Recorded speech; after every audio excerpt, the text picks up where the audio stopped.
F1 What If? McLaren, Jordan and Benetton ran Bridgestone tyres in the 1997 F1 season. Discretion, data simulation models, give us a statistical idea of what could have happened. As with all of these scenarios, it is impossible to know how everything would in reality turn out. The results we get here are from a data structure designed from information we have from all drivers' performance over every race in the driver's career to give us an idea of what their pace would be in the scenario and applied into real-life results. In 1997, F1's tire war returned after 5 seasons of Goodyear monopoly. Bridgestone arrived a year earlier than planned, but the Japanese firm had done more than their fair share of preparation, mainly with aeros in 1996.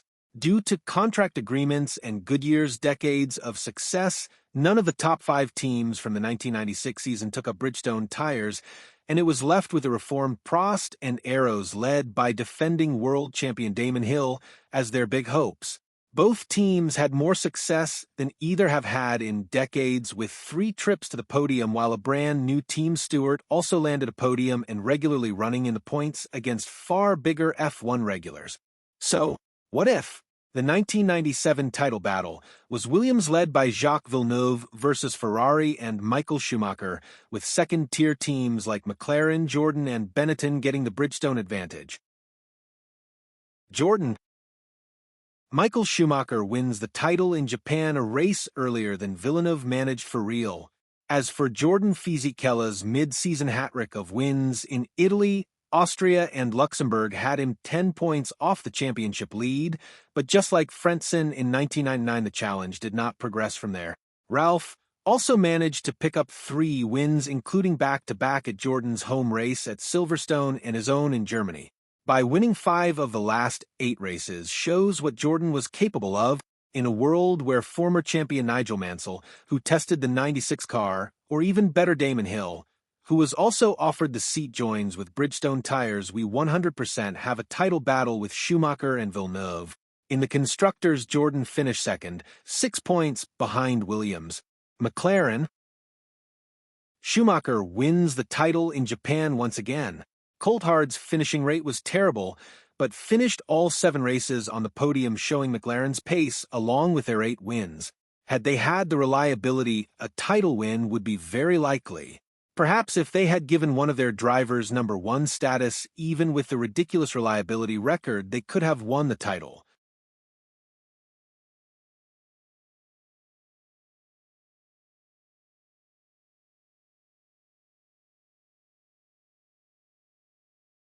Benetton. We have new world champions.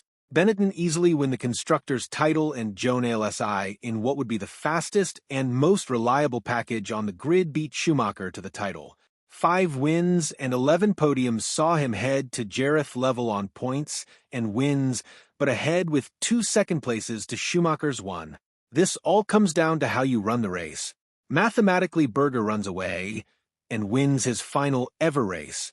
Schumacher has tire issues as in real life and falls back into Alesi's hands, and it goes either way. Alesi makes the move on Schumacher to get the point that wins the title. Alesi has the same scenario as Villeneuve, and Schumacher tries to close the door, but it goes wrong. Finally, Schumacher closes the door, takes Alesi out, and goes on to score points that would take the title, but the FIA disqualify him, just like real life. Spare a thought for Gerhard Berger, who may have won his final race, but probably missed out on the title by missing 3 races in the middle due to surgery.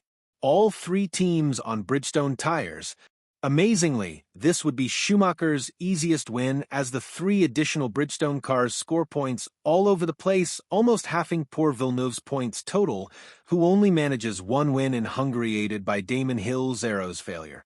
Alesi brings the closest title challenge, but falls away after winning the British GP, and Benetton win the constructors. McLaren was the fastest car, and Mika wins his first ever race early in Japan, then doubles up to end the season. The scoring overall would reflect the next decade of F1, with heavy scoring from the top 3 to 5 teams and scraps for the rest.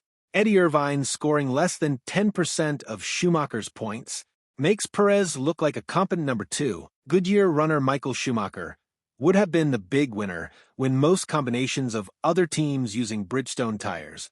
Jean Alesi winning the title in a Benetton on Bridgestone scenario is the only driver that stopped Schumacher taking his total to 8 titles. Each of the 3 teams' drivers win races in every scenario on Bridgestones except Ralf Schumacher, so the 6 drivers get a boost. A bit surprising to see all the teams using Bridgestones at the same time being the only way to ruin one of the greatest seasons in F1 history. Gerhard Berger. Driver ratings, 55 out of 100. Giancarlo Fisichella. Driver ratings, 51 out of 100.